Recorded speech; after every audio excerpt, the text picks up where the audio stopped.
Ang basa ng ating kapalaran ngayon ay maaring tumutukoy sa iyo, o sa ibang tao, na kapareho mo na zodiac sign.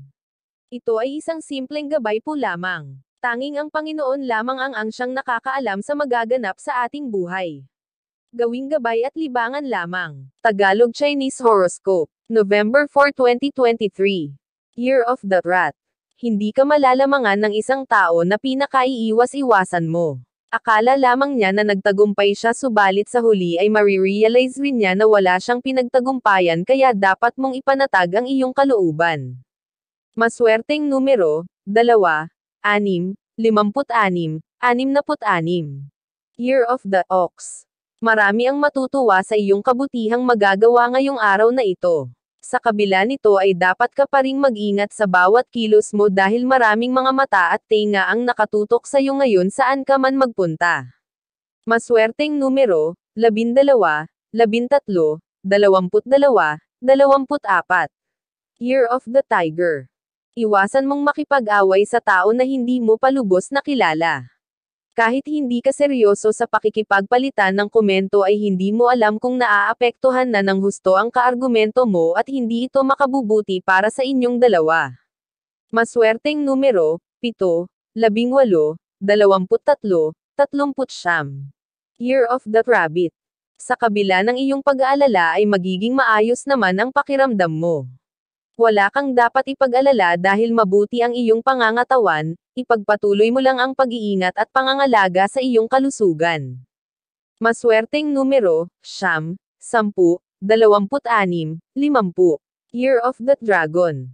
Magiging mailap ngayon ang swerte pagdating sa iyong hanap buhay. Sa halip na damdamin ito ay ipagpatuloy ang pagtitiyaga at pagsisikap. Walang ibang makakatulong sa sarili mo kundi ang sarili mo rin. Maswerteng numero, 4, 25, 33, 47. Year of the Snake. May mga bagay na hindi na dapat pang palakihin. Anuman ang problemang kinakaharap mo ngayon ay sa iyo rin nagmula. Mas makakabuti kung aamin sa nagawang pagkakamali at magpapakumbaba sa taong iyong nasaktan. Maswerteng numero, 17, 38, 43, 68. Year of the Horse. Magagawa mong pangibabawi ng pagiging positibo kung iiwasan mo ang mga negatibong tao. Simulan mo ito sa pag-iwas na tumambay at makipagkwentuhan sa mga walang magawa sa buhay dahil wala itong mabuting ay dudulot sa'yo. Maswerteng numero, 32, 54, 60, 72. Year of the Sheep. Ikasasama mo ng loob ang hindi pagtupad ng iyong mahal sa kanyang pangako. Dahil dito ay maiisip mo na umalis muna at magpalipas ng sama ng loob sa ibang lugar. Magkakaroon ito ng mabuti at hindi mabuting epekto sa'yo. Maswerteng numero, 20, 45, 61, 77. Year of the Monkey. Iwasan mo muna ang mga pagkain na hindi makabubuti sa iyong kalusugan. Ilalagay lamang nito sa kapahamakan ang iyong pangangatawan. Dapat kang maging maingat sa pagpili ng mga kakainin dahil malapit ka ngayon sa karamdaman. Maswerteng numero, 9, 18, 21, 44. Year of the Rooster. Malaki ang magaganap na pagbabago sa inyong relasyon dahil sa pakikialam ng ibang tao at wala kang magagawa kundi ipagtanggol ang iyong sarili. Gayunpaman, hindi naman dito magtatapos ang lahat kaya't manalig ka lang.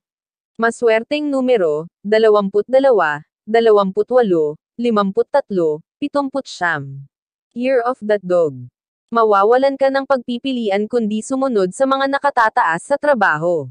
Maaaring hindi pa ngayon ang araw para umangat ka subalit hindi na magtatagal at makikita rin nila kung ano ang meron ka na wala ang iba. Maswerteng numero, 20, 48, 65, 80. Year of the Pig. Nasa sayo ang huling pagdedesisyon tungkol sa isang mahalagang bagay na may kinalaman sa iyong pamilya. Kakailanganin mo itong pag-isipang mabuti dahil dito nakasalalay ang kabuhayan at kalagayan ng mga mahal mo sa buhay. Maswerteng numero, 55, 59, 71, 85. Iyan ang Tagalog Chinese Horoscope. November 4, 2023. Maraming